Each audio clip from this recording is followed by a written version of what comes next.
En esta segunda parte vamos a hablar de las modalidades participativas institucionalizadas. En primer lugar, la regulación internacional de la participación institucional está dada por los tratados de derechos humanos constitucionalizados en el artículo 75, inciso 22, que regulan aspectos relacionados con los derechos políticos. En particular vamos a mencionar el Pacto San José de Costa Rica, el artículo 4, 16, 22 y 23. Asimismo, la Declaración Americana de los Derechos y Deberes del Hombre, la Declaración Universal de los Derechos Humanos, el Pacto Internacional de los Derechos Civiles y Políticos, la Convención para la Prevención y la Sanción del Delito de Genocidio, el Pacto Internacional de Derechos Económicos, Sociales y Culturales, la Convención Internacional sobre la Eliminación de todas las formas de discriminación racial y la Convención sobre la Eliminación de todas las formas de discriminación contra la mujer y la Convención sobre Derechos del Niño. En cuanto a la regulación constitucional, podemos decir que la Constitución de 1853-1860, siguiendo las pautas de legitimidad propias de su época, no programó una democracia participativa en el sentido de que la comunidad intervenga en la adopción de las decisiones políticas, sino representativa, por cuanto dejaba el gobierno en manos de los elegidos por el pueblo.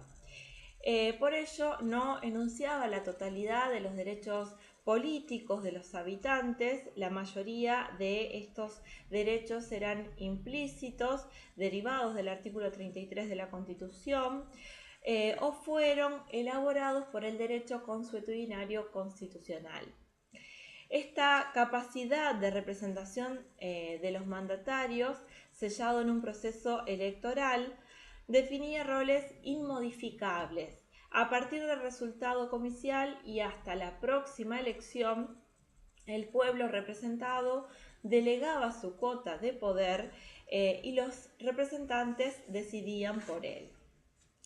La deficiencia del modelo quedó evidenciada con el divorcio observable entre las expectativas de la comunidad representada y las decisiones tomadas por los representantes. Frente a esta comprobación surgió la necesidad de recobrar, aunque más no sea, el protagonismo directo del pueblo perdido en el proceso de representación por medio de una serie de institutos que permiten canalizar el pensamiento y la voluntad del hombre, complementando, ratificando o corrigiendo las decisiones de la élite gubernamental. La reforma constitucional de 1994, adherida a una visión más actualizada del concepto de democracia, en el sentido de tornarla más participativa, enunció formalmente una serie de derechos en los artículos 36 a 40, partiendo del supuesto de garantizar el pleno ejercicio de los derechos políticos con arreglo al principio de la soberanía popular y de las leyes que se dicten en consecuencia. Entre los derechos institucionalizados, el doctor Néstor Saués, en su tratado Elementos de Derecho Constitucional, menciona derecho de reunión, libertad de expresión política, derecho de deber de votar, derecho a ser elegido, derecho a constituir partidos políticos, derecho de iniciativa popular de leyes y derecho de resistencia a la opresión. Por su parte, el doctor Horacio Rosati, en el Tratado de Derecho Constitucional, habla del derecho político institutivo, el sufragio, y de técnicas participativas de proposición, de consulta y de corrección y o destitución como instrumentos valiosos para recobrar el protagonismo popular perdido. En cuanto al derecho político institutivo, el sufragio, decimos que es la manifestación de voluntad por la cual se asume una decisión en términos de aseveración, negación o abstención. y el sufragio puede ser electoral o no electoral. En cuanto a la participación propositiva, la iniciativa legislativa popular es un instituto participativo por el cual se reconoce a la comunidad la posibilidad de presentar un proyecto de ley que deberá ser obligatoriamente tratado por el órgano legiferante. La participación consultiva, consultas populares por sufragio no electoral.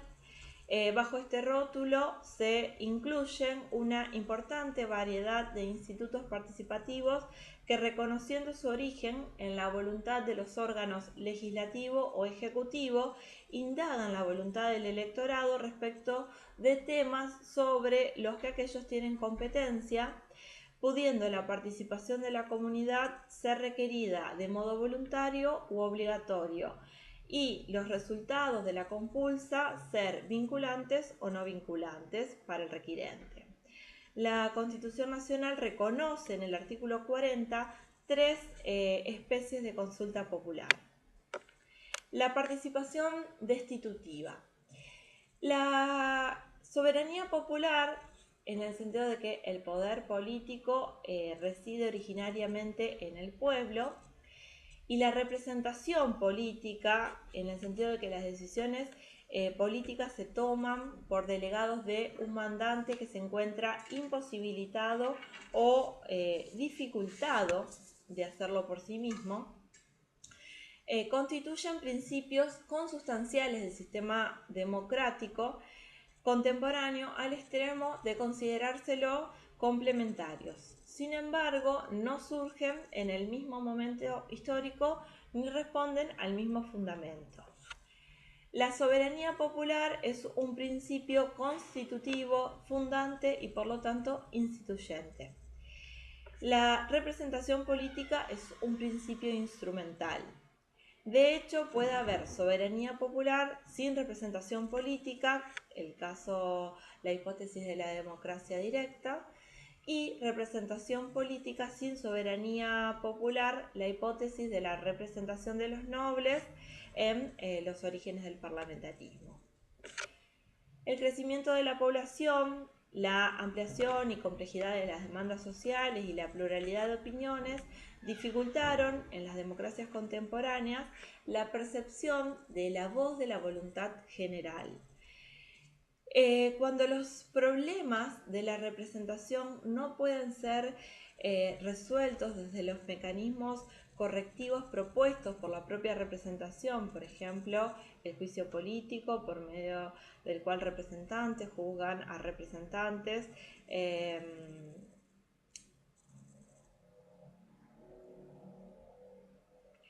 la soberanía popular recobra su carácter constitutivo, reasume la iniciativa política y recuerda la instrumentalidad de la representación.